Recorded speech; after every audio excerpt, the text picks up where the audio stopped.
Hello everyone, I am नवीन कुमार। और यहाँ पर हमारे सामने एक जो है चार्ट अपने को देखने को मिल रहा है कॉपर का। अब कॉपर का जो प्राइसेस है वो बहुत ही भयंकर तरीके से अभी रिसेंट के अंदर में भागने को देखने को मिल रहा है, बट इतनी भी भयंकर तरीके से नहीं देखने को मिल रहा है जितना सिल्वर का प्राइसेस देखने को मिल रहा है। कॉपर का जो प्राइसेस है उसके पीछे भागने के पीछे रीज़न है सिल्वर की इतनी अच्छी डिमांड को देखते हुए जो प्राइसेस हैं। अब जो जनता ने जो दिमाग लगाया है कि अगर सिल्वर महंगा होगा तो उसका जो सब्स्टिट्यूट है या फिर उसके जो दूसरे उसकी जगह दूसरा जो प्रोडक्ट यूज़ हो सकता है दैट इज़ कॉपर। बट ध्यान रखिए यहाँ पे जनता अभी नहीं रुकी है, जनता दूसरी जगह पहुँच गई है कि अगर कॉपर महंगा हो जाएगा इंडस्ट्रीज़ के लिए तो कहाँ शिफ्ट होगी, एल्यूमिनियम। तो एल्यूमिनियम भी भाग रहा है, डोंट वरी, जनता वहाँ पे ही नहीं रुकी है। एल्यूमिनियम अगर महंगा हो गया तो फिर कंपनियाँ कहाँ शिफ्ट होंगी, वो आप बताओ कहाँ शिफ्ट होंगी। बिकॉज एल्यूमिनियम इस वक्त जो मेटल्स जो स्ट्रक्चर है उसके अंदर में यूजुअली अच्छे लेवल पे अच्छे प्राइसेस के ऊपर में अवेलेबल है और उसकी प्राइसेस को अभी इतना हैम्पर होना थोड़ा मुश्किल है। बाकी मैड रश है, अगर जनता पीछे पड़ गई तो कुछ भी कर सकती है, नोबडी नोस। बट अच्छी खासी यहाँ पर आज के दिन प्रोडक्शन है एल्यूमिनियम की। दो सिल्वर की जो डिमांड है वो उसके पीछे रीज़न है कि सिल्वर खुद में एक्सट्रैक्ट नहीं होता, मतलब एक मेटल नहीं है जिसको जैसे हम लोग कॉपर को एक्सट्रैक्ट कर सकते हैं, जिंक को एक्सट्रैक्ट कर सकते हैं, राइट। तो ऐसा कुछ नहीं है। जिंक जो silver is a by product when we extract zinc. Zinc की जो जो खदानें हैं वहाँ से जब जिंक को हम लोग निकालते हैं, जब उसको एक्सट्रैक्ट करते हैं तो वहाँ से एक बाय प्रोडक्ट निकलता है सिल्वर। तो सिल्वर की अलग से कोई खदानें नहीं होती हैं, जैसे सोने की खदानें होती हैं उस तरीके से कोयले की खदानें होती हैं, कॉपर की हैं। नेक्स्ट अब यहाँ पे देखने को मिल रहा है कि जो सिल्वर की जो प्राइसेस हैं उनका इफेक्ट उसकी वजह से कॉपर पे भी देखने को मिल रहा है। We know now the point is कि क्या आज के दिन कॉपर खरीदने लायक है। तो यहाँ पर हमें जो अगर प्राइसेस को हम लोग चेक करते हैं तो यहाँ पर पिछले 5 साल की जो प्राइसेस हैं उनको एक बार चेक कर लेते हैं। सो वी कैन सी कि यहाँ पर अच्छी खासा जो है अप डाउन यहाँ पर देखने को मिला है इसकी प्राइसेस के अंदर में। और अभी रिसेंटली इसने जो है अच्छे खासे लेवल के ऊपर में 5 का जो लेवल है $5 पर आउंस का जो लेवल है इंटरनेशनल मार्केट के अंदर में उसको क्रॉस करके अच्छा खासा तरीके से यहाँ पे सेल ऑफ भी देखने को मिला और उसको भी ये सस्टेन कर चुका है और अभी ऊपर की तरफ में जा रहा है। तो दैट शोज स्ट्रेंथ। बट ये स्ट्रेंथ जो है ये पर्टिकुलरली अभी जो सिल्वर की मैडनेस है उसकी वजह से आती हुई दिख रही है। ये थोड़ा सा क्वेश्चन मार्क है इसकी स्ट्रेंथ के अंदर में। बट द पॉइंट इज़ कि क्या कॉपर के अंदर में इस लेवल के अंदर में जो प्राइसेस हैं उसके ऊपर में हम इन्वेस्ट करके छोड़ सकते हैं और कर सकते हैं इन्वेस्टमेंट, तो किस तरीके से करें अगर हम करना चाहते हैं। तो सीधा तरीका, नाउ द पॉइंट इज़ कि यस ये जो प्राइसेस हैं अभी कॉपर की जो प्राइसेस हैं उनको देखते हुए लग रहा है कि हाँ ये प्राइसेस अभी इन्वेस्टेबल में है। बिकॉज अगर अल्टीमेटली अगर कॉपर के प्राइसेस नीचे आएंगे भी तो भी क्या हो जाएगा, हम लोग एवरेज कर सकते हैं। बिकॉज इतनी अल्टीमेटली इतनी बुरी तरीके से ऊपर नहीं गए हैं कॉपर के प्राइसेस, बहुत ही खतरनाक तरीके से ऊपर नहीं गए हुए हैं। हम एवरेज कर सकते हैं और पास्ट की जो कंसोलिडेशन जोन है उसके अंदर में अगर वापस आता भी है तो still we can average the prices. So अच्छी प्राइसेस पे अवेलेबल है कॉपर अभी भी।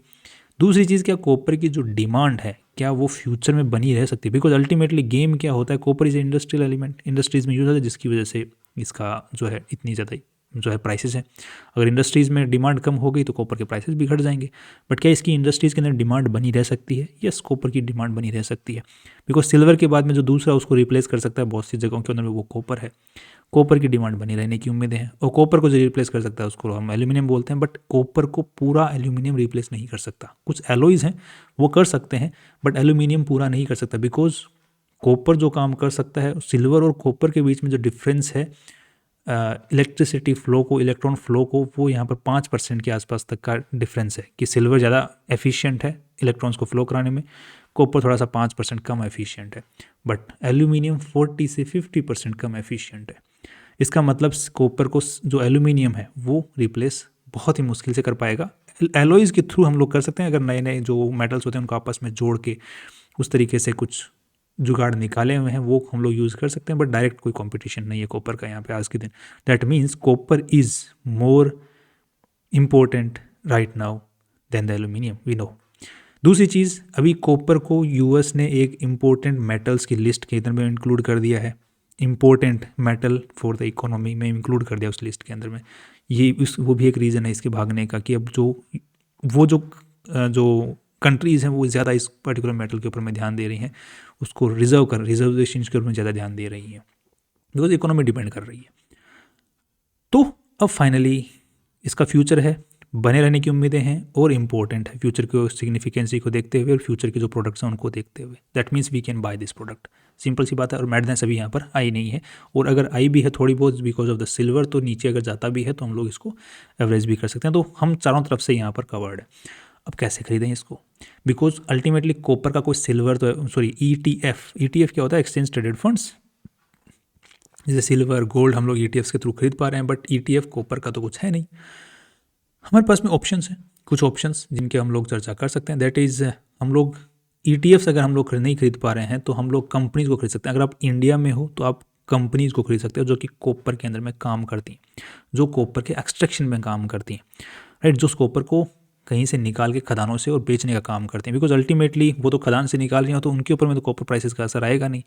या फिर जो रिसाइकलिंग में काम करती हैं उनके, वो जो काम करती हैं वो कंपनियों को हम लोग शेयर्स को खरीद के चल सकते हैं, जिसमें एक बड़े नाम आते हैं। हिंदुस्तान कॉपर एक अच्छा नाम है, बट द पॉइंट इज़ कि हिंदुस्तान कॉपर का प्राइसेस ऑलरेडी, अब मैं ये नहीं कह रहा हूँ कि यहाँ से और ऊपर नहीं जा सकता है, ऑलरेडी काफ़ी अच्छा खासा ऊपर तक जा चुका है।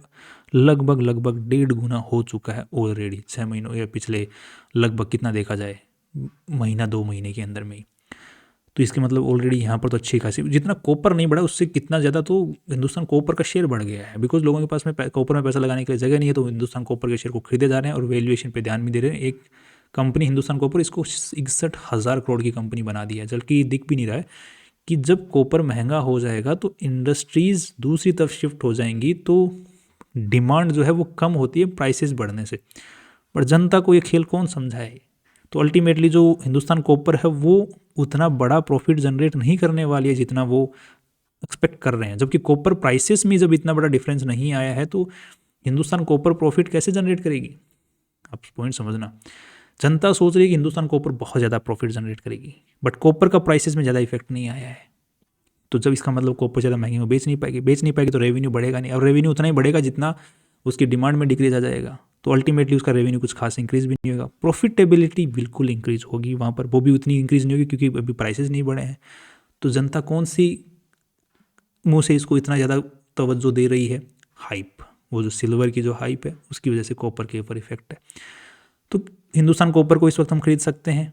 Yes, you can buy this, but the point is कि अगर इसमें क्रैश आता है या फिर अगर डाउनफॉल आता है तो घबराना मत, मतलब अचंभित मत होना कि ये क्या हो गया। आ सकता है, there are chances Hindustan Copper में आ सकता है। नेक्स्ट, बिकॉज अल्टीमेटली जो रश है मैडनेस वो खत्म होगा तो फॉल तो आना ही है। दूसरी चीज़, दूसरा कौन सा अपने पास में ऑप्शन है? दूसरा ऑप्शन है हम ETF, जो US की जो कंपनी है, हम इंडिया से IND मनी नाम से कुछ ऐप्स हैं, वो US की जो कंपनीज होती हैं उनमें इन्वेस्टमेंट की अपॉर्चुनिटी देती है। वहीं पे ETF का भी ऑप्शन आता है, तो वहाँ पे कॉपर के ETFs अवेलेबल हैं, तो उनके अंदर हम लोग डायरेक्ट पैसा लगा सकते हैं, मतलब कॉपर में डायरेक्ट पैसा लगा सकते हैं। वो भी एक ऑप्शन है, बट द पॉइंट इज़ कि वहाँ पर 70 का ETF आज के दिन 100 का चल रहा है, तो वहाँ पर और अलग ही मैडनेस रश चल रहा है कॉपर को लेकर के, वो अलग। तो इसका मतलब उस कंपनी में भी आज के दिन, उस ETFs में भी आज के दिन पैसा लगाना ठीक नहीं लग रहा है। ओके, थर्ड ऑप्शन क्या है? एक कंपनी है हिंडाल्को, जो है जो कॉपर होता है उसको रिसाइकल करने का काम करती है। उसको भी एक बार देख लेते हैं। अब हिंडाल्को मैं यहाँ पे नाम क्यों ले रहा हूँ, एक सेकंड। हिंडाल्को इंडस्ट्रीज, बिकॉज इसका जो प्राइस है 230,000 सॉरी 2,30,000 करोड़ के आसपास की इसकी वैल्यूएशन आज के दिन चल रही है। स्टिल इसका जो P रेशियो है वो 13 का चल रहा है, 13 का P रेशियो चल रहा है, जो कि अपने आप में काफ़ी लो है। बिरला की कंपनी है, काफ़ी पुरानी कंपनी है। अरे इसके प्राइसेस को अगर हम लोग चेक करने की कोशिश करते हैं तो यहाँ पर अभी 1,000 का क्रॉस किया है, जस्ट अभी क्रॉस किया है, और ये भी कॉपर की डिमांड की वजह से इसका शेयर भाग रहा है। अगर ये शेयर नीचे आता है तो हम इसको आराम से एवरेज कर सकते हैं। गेम क्या होता है, इन्वेस्टमेंट का गेम क्या होता है? एक दो गेम होते हैं, इन्वेस्टमेंट और ट्रेडिंग। मैं आपको इन्वेस्टमेंट का गेम बता रहा हूँ कि अगर आपके फेवर में बॉल नहीं रहती है तब आप क्या कर सकते हैं। अगर आपको गेम समझ में आता था कि फेवर में बॉल नहीं है तब अपने को ये करना है, तो गेम अपने स्टिल अपने हाथ में ही है। बट अगर अपने कोई कन्फ्यूज हो जाए, वहाँ गड़बड़ हो जाती है कि अगर फेवर में गेम नहीं रहा तब हमको क्या करना, हमारे हाथ पैर सूझ जाते हैं, वहाँ पे दिक्कत है। यहाँ पर हिंडाल्को के केस में हमारे हाथ पैर नहीं सूझेंगे। अगर हम लोग इसके चार्ट को अगर चेक करने की कोशिश करते हैं तो ये आराम से ये जोन बनाया हुआ था जो कि था 650 800 के बीच में, 600 से 800 के बीच में। तो अगर ये 1000 से लुढ़क के लगभग 200 पॉइंट अगर लुढ़क के नीचे भी आता है, लगभग 20% क्रैश आता भी है, तो हम इसके अंदर में और पैसा डाल सकते हैं। तो लगभग 30% अगर क्रैश आ जाता है because of the copper demand vanishment की वजह से, तो हम इसके अंदर में और पैसा इन्वेस्टमेंट कर सकते हैं। एज पर आवर स्ट्रेटेजी हम 30% फॉल किसी स्टॉक में आता है तो उसके अंदर में एवरेजिंग कर सकते हैं, और वो बिल्कुल सटीक क्राइटेरिया यहाँ पर बैठ भी रहा है। तो Hindalco is the best option. अगर आपको एक इस कंपनी में पैसा लगाना है, 1 लाख रुपए लगाने हैं, तो इस प्राइसेस के ऊपर में लगभग 30 to 40,000 के आसपास में लगा के छोड़ा जा सकता है। कॉपर में इन्वेस्टमेंट भी हो जाएगा। और ये कंपनी क्या करती है, इसका 50% रेवेन्यू कॉपर के प्रोडक्ट से ही आता है, कॉपर के जो सेल है वहीं से आता है। वो भी ये रिसाइकल भी करती है कॉपर को और एक्सट्रैक्ट भी करती है from the mining as well. So I am positive in this particular company if you are positive on the copper thing। और यहाँ पर क्या है कि फ्यूचरिस्टिक जो गेम है उसके अंदर में भी हम लोग हिस्सा ले सकते हैं, और जो मैडनेस रश है उसके अंदर में भी ज़्यादा फंसने के चांसेस भी नहीं हैं। और बाकी अगर फ्यूचर के अंदर में जैसे ये थोड़ी सी मैडनेस थोड़ी सी कम होती है या फिर थोड़े से सेटलमेंट्स आते हैं मेटल्स के अंदर में, तो हम लोग क्या कर सकते हैं, जो ETFs हैं यूएस के, अगर डायरेक्टली कॉपर में लगाना है तो ETFs जो यूएस के हैं उनमें डायरेक्ट पैसा लगा सकते हैं। अगर आप चाहो तो यूज़ कर सकते हो, बहुत सारी एप्लीकेशंस अवेलेबल है मार्केट में। अगर आप चाहो तो मैं नाम दे सकता हूँ आपको, बट नॉट टुडे। आज जो वहाँ पे प्राइसेस चल रहे हैं ETFs के अंदर वो प्राइसेस फिजिबल नहीं है, वो बहुत ज़्यादा वहाँ पे 40% अबव द एक्चुअल प्राइस। मतलब आपको एक्चुअल जो मार्केट में प्राइस होनी चाहिए उसके मुकाबले 40% महंगे में कोई चीज़ मिले, इसका मतलब इस वक्त वहाँ पे डिमांड तो बहुत ही ज़्यादा है, और वो भी अननोइंग डिमांड है। जैसे आपने देखा था कि कोरोना के टाइम के अंदर में जर्दे की जो गुटखा होता है, वो एक पुड़िया जो 5 रुपये की मिलती है वो 50 रुपये की 100 रुपये की मिलने लग गई थी। Now that demand can not sustain. तो वही डिमांड जो पर्टिकुलरली ETF में देखने को मिल रही है उसी को हम मैडनेस बोलते हैं, राइट।